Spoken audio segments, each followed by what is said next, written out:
Salut à tous, c'est Automatis YouTuber, j'espère que vous allez bien, moi ça va super. Aujourd'hui on se retrouve pour un nouvel épisode d'Air Info, et bien évidemment pour ceux qui suivent l'actualité un peu de l'aviation, vous savez de quoi on va parler aujourd'hui. Aujourd'hui on va parler malheureusement d'un crash d'avion qui a eu lieu au Kazakhstan. Donc là, ce que l'on sait de l'accident d'un avion d'Azerbaïdjan Airlines, c'est le nom de la compagnie aérienne. Donc là on va parler de ça aujourd'hui. Enfin, on va pas parler que de ça, mais une grande partie de cet épisode sera consacrée à ce, à ce comment, à ce crash, quoi, voilà. Bon, bref, commençons la première actualité. Une enquête est en cours, une enquête est en cours depuis hier, donc depuis le jeudi 26 décembre, au lendemain du crash d'un avion de ligne d'Azerbaïdjan Airlines qui a fait 38 morts au Kazakhstan. Si les circonstances du drame restent à éclaircir, des experts évoquent la possibilité que l'avion ait été abattu par accident par la défense antiaérienne russe. Un système russe de défense antiaérienne serait-il à l'origine de la catastrophe? Au lendemain du crash d'un avion de la compagnie aérienne Azerbaïdjan Airlines dans l'ouest du Kazakhstan, une enquête est toujours en cours. Une enquête est toujours en cours depuis hier pour déterminer les circonstances du drame qui a causé la mort de 38 personnes.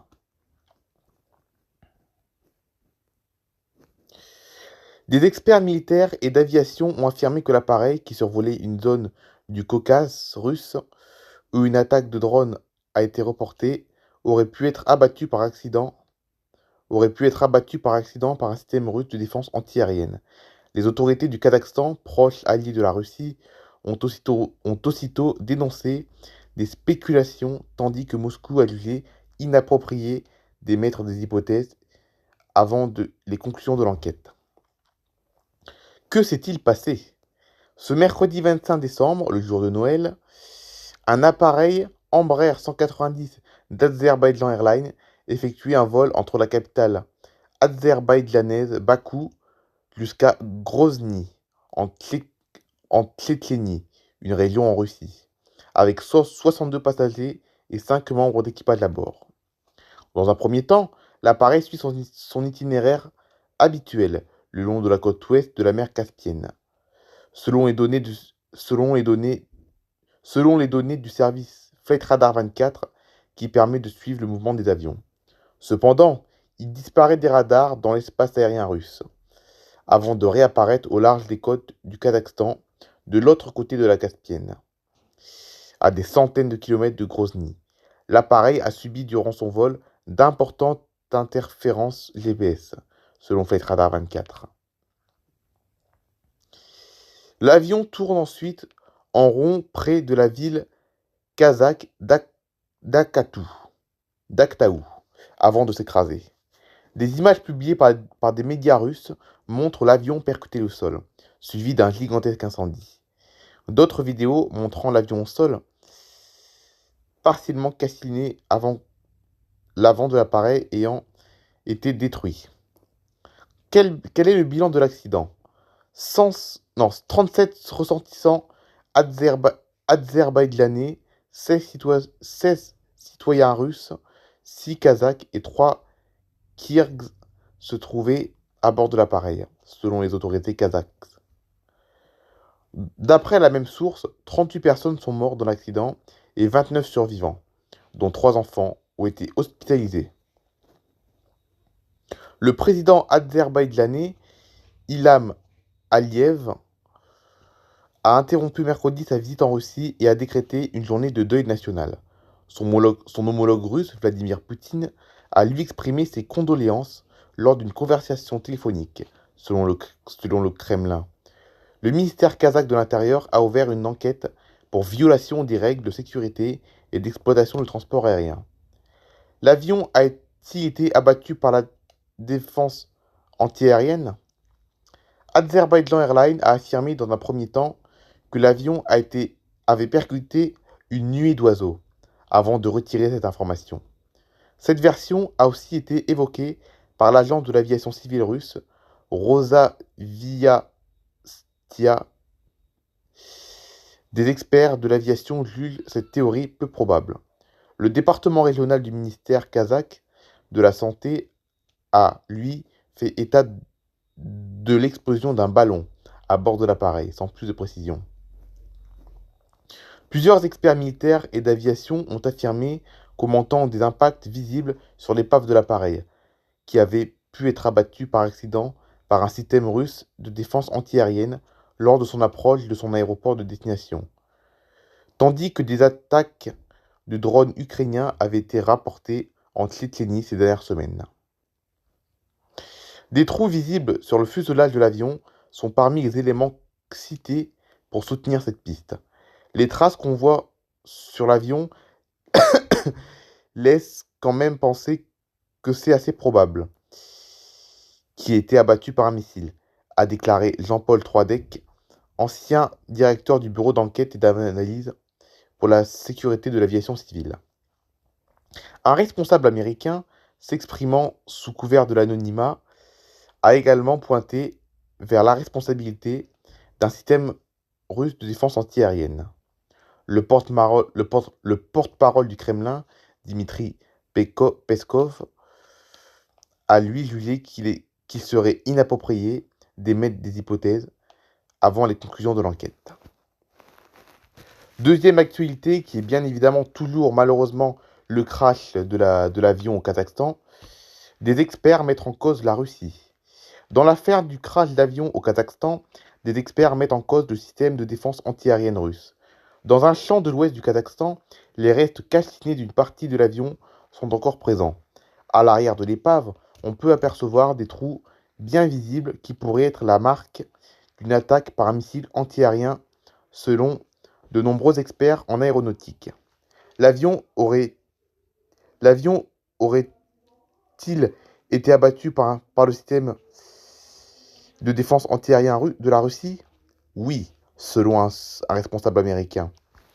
Une hypothèse avancée aussi par le gouvernement d'Azerbaïdjan, pays du départ du vol. Il aurait pu être frappé par accident. Moscou ne confirme pas. Pour le moment, Moscou ne confirme pas cette version et affirme qu'une enquête est en cours et qu'il serait erroné de formuler des hypothèses avant que les enquêteurs ne rendent leur verdict. Au total, 38 personnes ont perdu la vie et 29 ont survécu. Continuons malheureusement l'actualité concernant toujours le crash d'un avion Azerbaijan Airlines, car je viens de voir un nouvel article qui parle de nouveau du crash, mais qui explique peut-être d'autres hypothèses. Voilà, donc aujourd'hui on parle principalement que de ça, puisque c'est le sujet principal d'actualité dans l'aviation cette semaine. L'Azerbaïdjan a estimé qu'un missile russe Sol-Air serait à l'origine du crash de l'Embraer 190 d'Azerbaijan Airlines. D'autres sources ou images de l'épave accréditant l'hypothèse d'un tir visant des drones ukrainiens dans un contexte de guerre entre l'Ukraine et la Russie. Azerbaijan Airlines a temporairement suspendu tous les vols entre Bakou et la Tchétchénie après un accident mortel près d'Akto au Kazakhstan. Différents experts ont d'abord affirmé que l'accident avait été causé par le système russe de défense antiaérienne. Des sources gouvernementales azerbaïdjanaises ont également confirmé à Euronews qu'un missile sol-air russe aurait provoqué le crash de l'avion.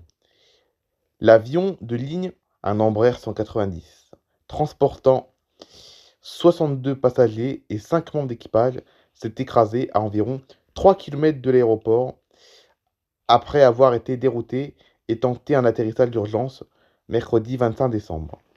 Au moins 38 occupants ont perdu la vie dans l'accident, dont 2 pilotes. 32 ont survécu à l'accident selon le parquet général d'Azerbaïdjan et 29, dont 3 enfants, ont été hospitalisés.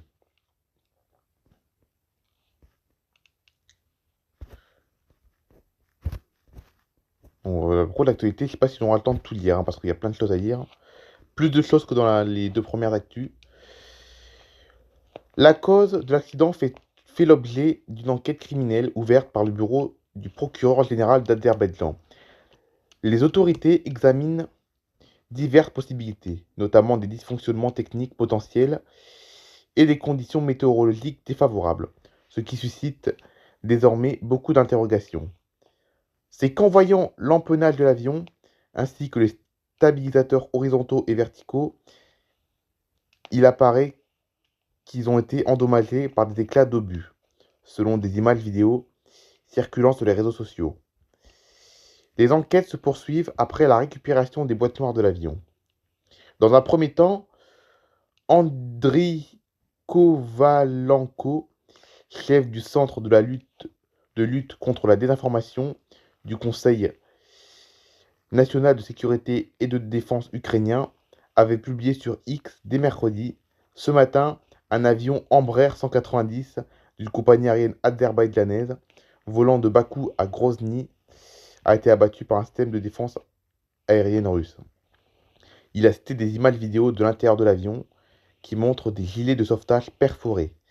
Pendant ce temps, les médias russes spéculaient sur le fait que l'avion aurait pu être abattu par les défenses aériennes russes, qu'il aurait pris par un drone ukrainien.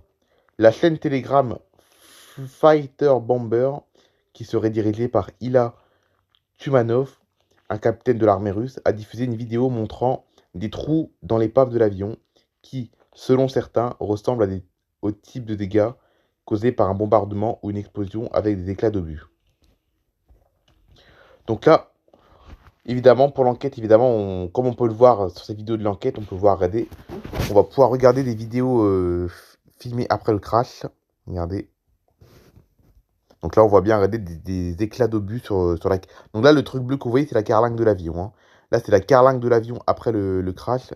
Et là, on voit bien des impacts de balles sur l'avion. Regardez. On voit bien. Vous pouvez le voir. Donc là, c'est des images filmées par les enquêteurs. Voilà. Donc là, c'est l'arrière de l'avion, ça, en fait. Et en dessous, on peut voir malheureusement le crash de l'avion, filmé en direct.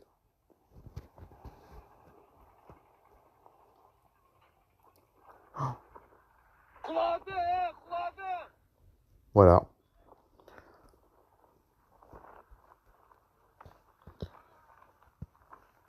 Donc voilà, c'est la fin de cet épisode d'Air Info qui n'était pas très gai aujourd'hui. Voilà, je sais, cet épisode n'est pas très gai, ne vous inquiétez pas, ce ne sera pas comme ça toutes les semaines. Là, c'était vraiment exceptionnel vu que la principale actualité dans l'aviation, c'est malheureusement ça. Et comme cette série est destinée aux actualités de l'aviation, eh ben du coup, on doit parler quand même des actualités quand même dans le monde de l'aviation, hein. Moi, je suis là pour vous parler des actualités de l'aviation, et même si elles sont négatives, eh ben, je suis obligé de vous en parler quand même. Voilà, parce que c'est le but de cette série, hein. C'est le but de cette série, c'est le but d'Air Info, hein. Le but d'Air Info est bien évidemment de parler de ces événements-là. Voilà, qu'ils soient positifs ou négatifs. Mais aujourd'hui, c'était ça. Donc voilà, c'est la fin de cette vidéo. Je ne vais pas vous poser la question si ça vous a plu ou pas, parce que c'est quand même des actualités, elles sont pas gaies aujourd'hui. Mais ne vous inquiétez pas, ce ne sera pas comme ça tous les vendredis. Ce ne sera pas comme ça tous les vendredis, ne vous inquiétez pas. Là, c'est vraiment exceptionnel. Il y a eu une grosse catastrophe qui s'est passée au Kazakhstan, donc il fallait absolument que je vous en parle, hein. Si je ne vous aurais pas parlé de ça, vous m'aurez écrit dans les commentaires pourquoi tu n'as pas parlé de ça, quoi. C'est vrai, il fallait que je vous en parle.